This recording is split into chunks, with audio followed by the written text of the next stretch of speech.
You're still with me, Martin Javier, and you guys are watching straight from the expert episode all about overlanding. Oh, Tim, parang nag-grill ka na dyan. Yeah, getting ready for merienda. Merienda! Sarap naman. Okay, so we got the sausage, we got bacon here. At syempre napapansin natin, Tim, iba to dun sa pinunta natin kaninang rig. Ito may grill. Yes. Okay. So, ito yung mostly na family camper. Yung isa kasi, it's a fully modified expedition grade. Ito yung mga recreational overland na vehicle. We are enjoying a very chill day, very peaceful day with nature. Aliwalas po ang simoy ng hangin. At syempre po meron pagkain po sa harap po namin. Talagang enjoy na enjoy kami. This is the whole overlanding experience, what we're having right now. Still with Tim right here. At syempre po we got the food here. But I can't help but notice the added elements that we have here. First off, we got the grill, which we just came from.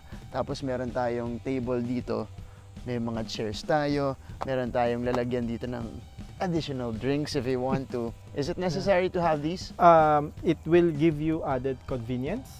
So everything that we purchase or do, it's will add convenience to the experience.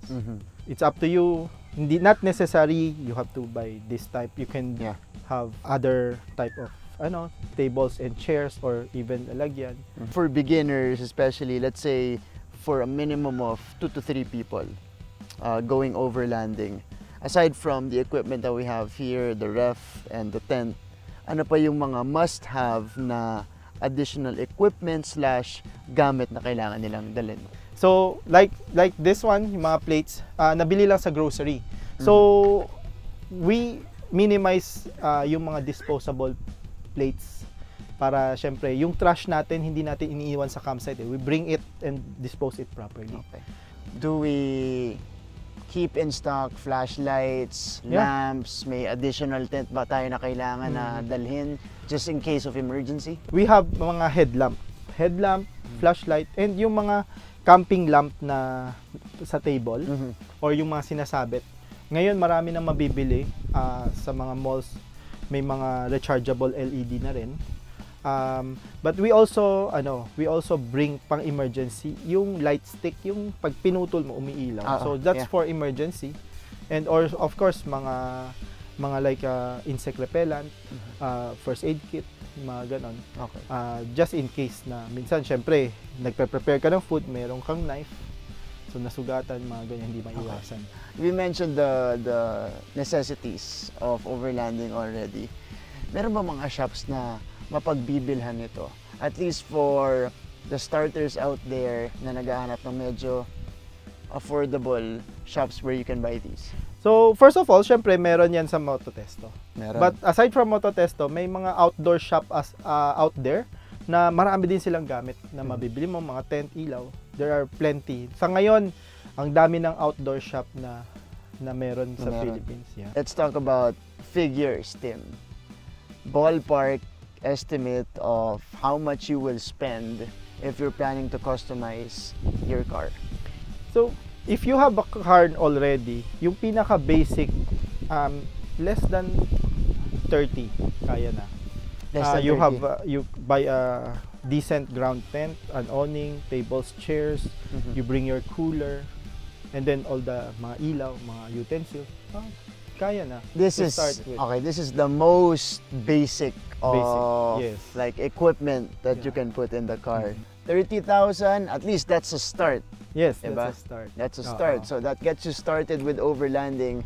Pagkatapos nun, saka ka na lang mag-upgrade. Oh, as you go on, you want your experience more convenience, more easy to open and close, then dun nagdadagdag ng mga drawer, slider, instead of putting a crate, meron ng designated cargo storage. For everybody out there na hindi pa na-experience yung overlanding and they wanna spend right away, can you guarantee that what they're gonna spend is worth it? Actually, it's very worth it. Lalo na especially if you're a family, dinala nyo yung kids, instead of nasa bahay lang, laging naka-computer or iPad.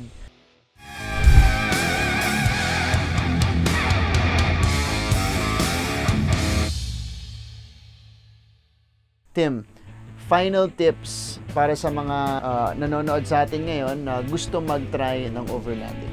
One tip is, since overlanding, ang primary focus natin is also always the vehicle, diba?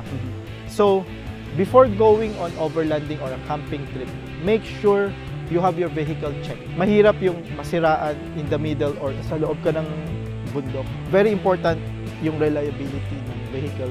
Ipa-check nyo before going on out of town trip. Aside from that is, don't spend a lot first on camping gears. Experience it first na nagustuhan nyo, malalaman nyo ano yung mga gamit na kailangan nyo. Then before buying. Okay, so Martin, after experiencing overlanding, would you try it out? Everybody! Yeah? Ako, it's a big yes, sir. Kasi ako, unang rig pa lang natin, unang kita ko pa lang ng mga car natin, ng equipment natin while you were going through everything. I was already getting more and more convinced that I should try it out. But yeah, it's a big yes. Just unknown how much I'm gonna spend on my initial customize, but yeah, I'm so much convinced. This is sound advice coming from Tim. Thank you so much for joining us here, Tim, and we learned so much about overlanding, and again, a potential activity that a lot of Filipinos can enjoy.